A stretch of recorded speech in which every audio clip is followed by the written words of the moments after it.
Já, ég skoðaði myndbandið á vefnum og sá þar að unga fólkið er að spá mjög mikið í lýðræðið og hvernig það getur haft meiri áhrif og mjög áhugaverðar margar spurningar þar. Ég tók nokkra fyrir sem að mig langar að koma inn á hér. Það er til dæmis verið að velta fyrir sér hvernig er hægt að auka þátttöku unga fólksins í stjórnmálum eða áhuga þess á stjórnmálum. Og það finnst mér mjög áhugavert vegna þess að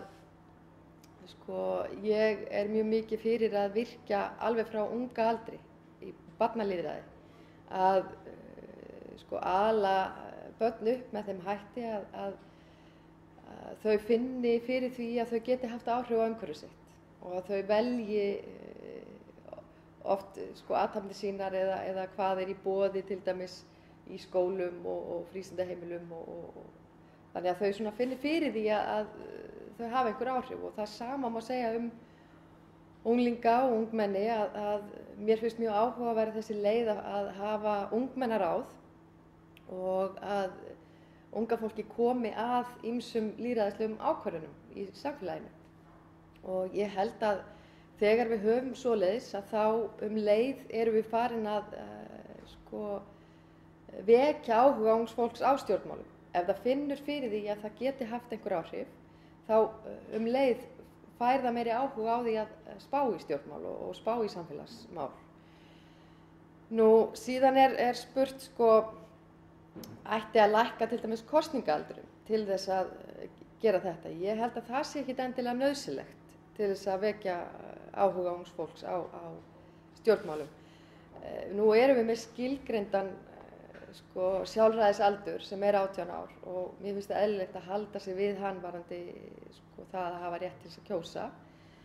Þannig ég tel ekkert endilega að það sé forsenda þess að unga fólkið hafi áhuga á stjórnmálum með að taki þátt með einhverjum hætti eins og til dæmis í gegnum ungmennaráð. Nú síðan er spurt það var einn sem hafði þarna áhuga á því hvort að við þyrftum að breyta kosningakerfinu í kjöri á forseta. Hvort að ætti að hafa kerfi með forgangsröðun á lista eða 2 umferðir og þetta er einmitt eitthvað sem hefur mikið verið í umræðunni núna og mér finnst sjálfsagt að skoða.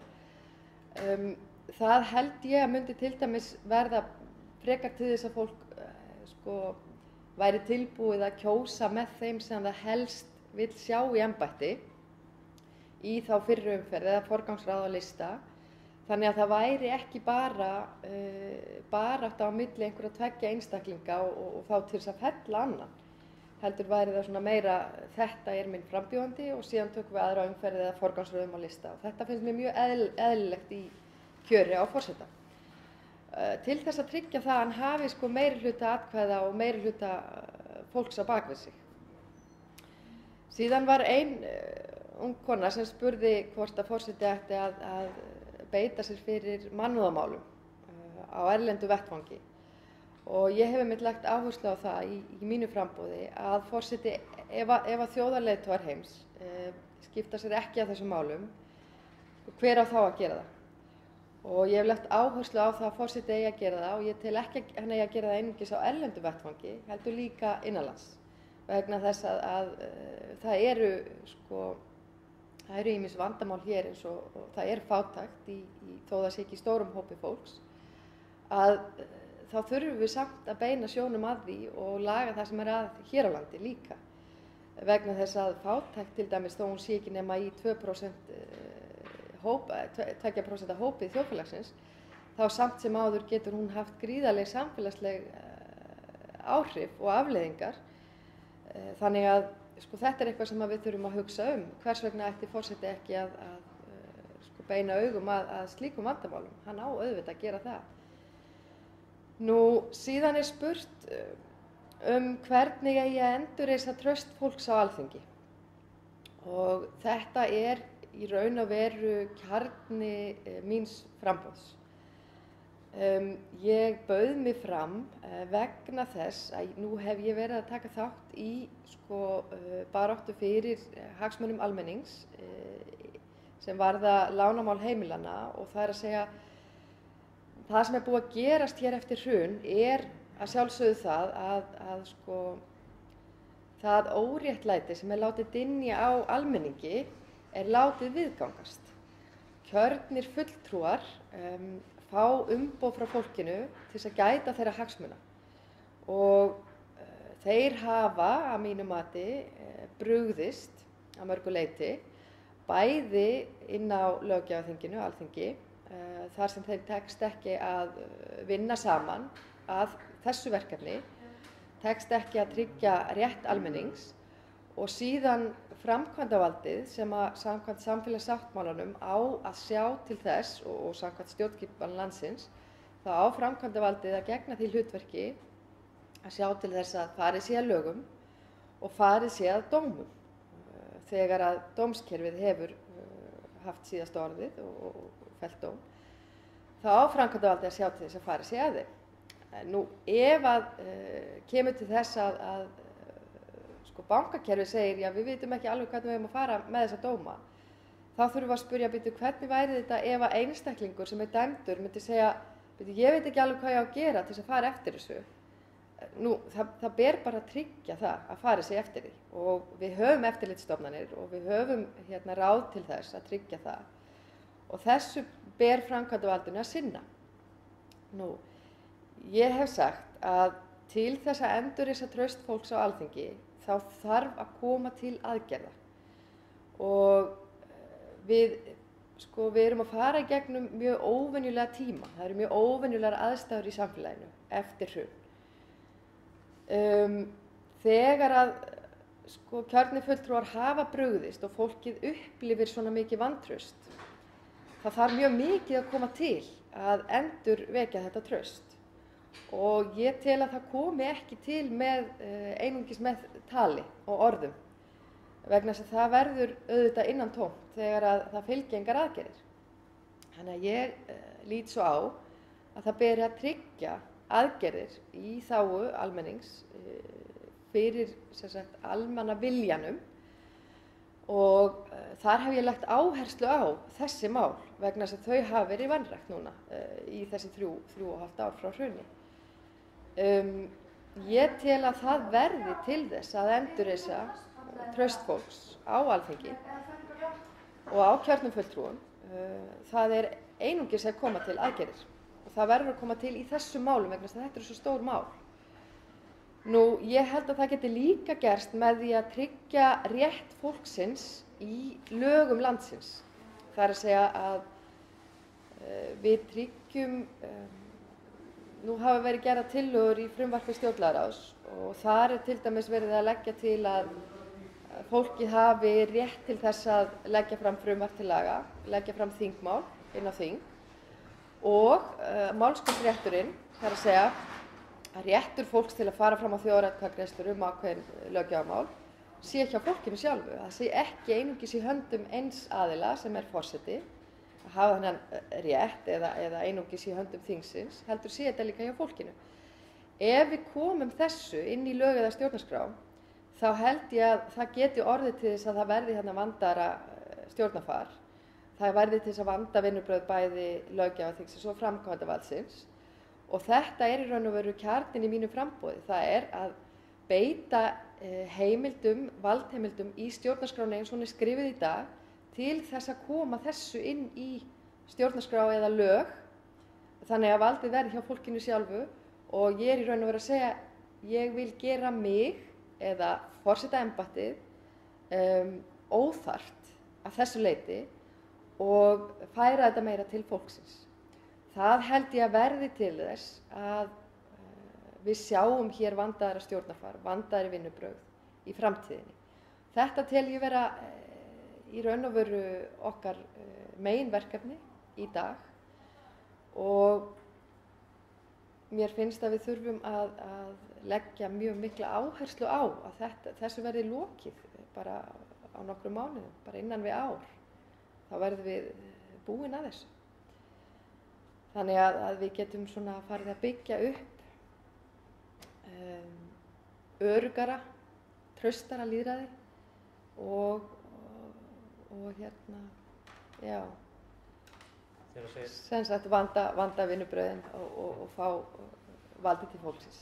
Þegar þú segir búin að þessu, áttu þá við búin að kannski breyta stjórnarskrá þannig að fólk geti frekar krafist þjóðaratkvæðagreiðslu eða ertu að tala skuldamálin? Ég er að tala bæði sko. Já. Ég tel að það þurfi að gera bæði og sko þegar að þessi verkefni verða komin í höfn, þeim verður lokið, þá held ég að það verði til þess að traust fólks á löggjafarþinginu, á framkvæmdarvaldinu verði endurvakið. Það getur vel verið að það taki síðan mörg ár að halda traustinu og byggja það upp þannig að það verði sko ríki mikið traust þarna á milli. En ég held að þetta séu fyrstu skrefin. Það er að tryggja þessi völd til fólksins í stjórnarskrá eða lögum. Það er líka hægt að gera það bara beint í lög. Og að fara í aðgerðir til endurreisnar, sem sagt, að fá réttlætinu framfylgt varðandi lánamál heimilanna og það snýr náttúrulega líka að fyrirtækjum. Ég held að sko, það hefði ekki jafn margir mist vinnuna sína ef það hefði verið gripið til aðgerða strax varðandi sem sagt, leiðréttingar á lánum fyrirtækjana líka. Þannig að við værum í allt annarri stöðu í dag ef gripið hefði verið til aðgerða strax, en það verður að gera það fyrr en síðar. Og þetta tel ég vera brýnustu verkefni samfélagsins. Og að mínu mati þá er hlutverk forseta, það er skilgreint í stjórnarskránni. Og síðan getur það verið matsatriði hvers og eins hvernig forseta hann vill. Þá er ég að tala persónu og hverju hann vill að forseti beiti sig fyrir. En hlutverk hans er skýrt í stjórnarskránni og hann er hluti af stjórnskipan landsins. Og að mínu mati á hann að sjá til þess að stjórnarfarið sé vandað.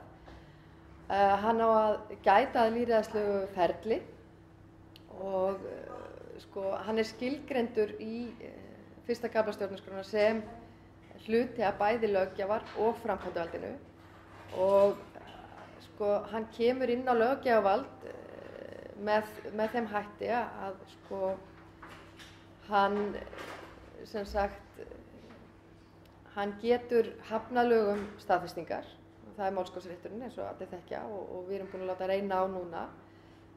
Að mínu mati þarf að þróa það betur og það þarf að vanda mjög umræðu í kringum það þegar að fara fram þjóðaratkvæðagreiðslur, að það sé ekki í gegnum auglýsingaáróður, heldur vandaða efnislega umræðu. Nú hann kemur að löggjafarvaldinu líka að því leyti að í stjórnarskrá stendur forseti getur látið leggja fram frumvarp til laga, en þetta eru einungis sko öryggisventlar. Þetta er einungis í þannig tilvikum að mjög stórar ákvarðanir sé að ræða, eða eins og ég hef sagt til dæmis með að leggja fram frumvarp til laga, þá er það einungis í þannig tilfellum að vilji þjóðarinnar hafi verið hundsaður árum eða áratugum saman, ná ekki fram að ganga gegnum þingi og þá sé í raun og veru hægt að leggja þetta fram í gegnum forseta. En ég legg jafnframt áherslu á að mér finnst að þessi réttur eigi að vera hjá fólkinu sjálfu. Það sé ekki bara í gegnum forseta. Nú hann er líka hluti af framkvæmdarvaldinu. Hann er skilgreindur sem hluti af bæði löggjafar og framkvæmdarvaldinu og honum ber að, hann hefur þetta hlutverk að hann þarf að sjá til þess að það sé starfhæf ríkisstjórn í landinu. Það geta komið stjórnarkreppur. Það getur komið til þess að það þurfi að sko, skipta ríkisstjórn og hann ber þá að gæta að því ferli að tryggja starfhæfa ríkisstjórn.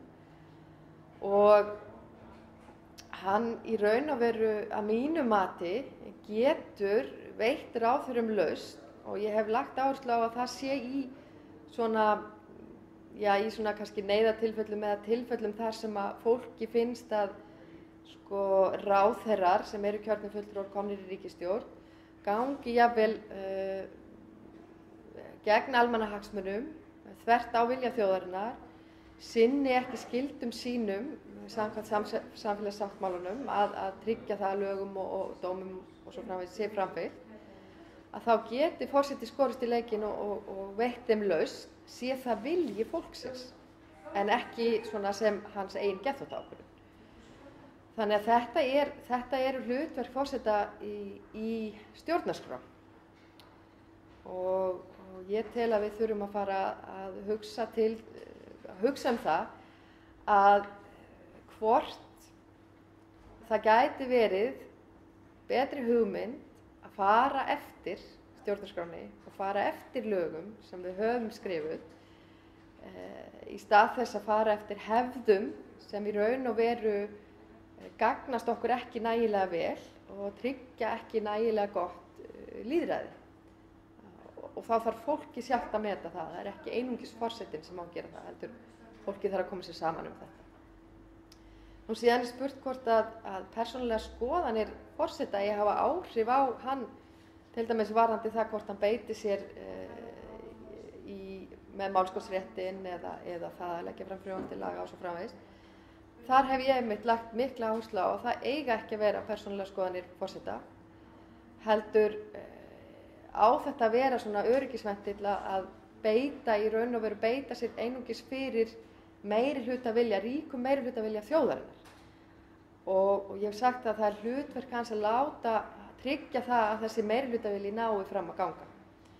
Og hans persónulega skoðun á ekki að stýra því hvort að mál fari til dæmis í þjóðaratkvæðagreiðslu. En það hefur gert það í gegnum sögu lýðveldisins, þá hafa persónulegar skoðanir forseta haft áhrif á það.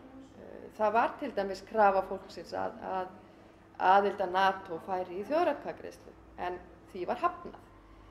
Það var krafa það að álsamningurinn færi í þjóðaratkvæðagreiðslu, því var hafnað vegna þess að forseti hafði bara þessa skoðun að þetta væri gott fyrir landið og þjóðarbúið og hann sem sagt hafnaði því.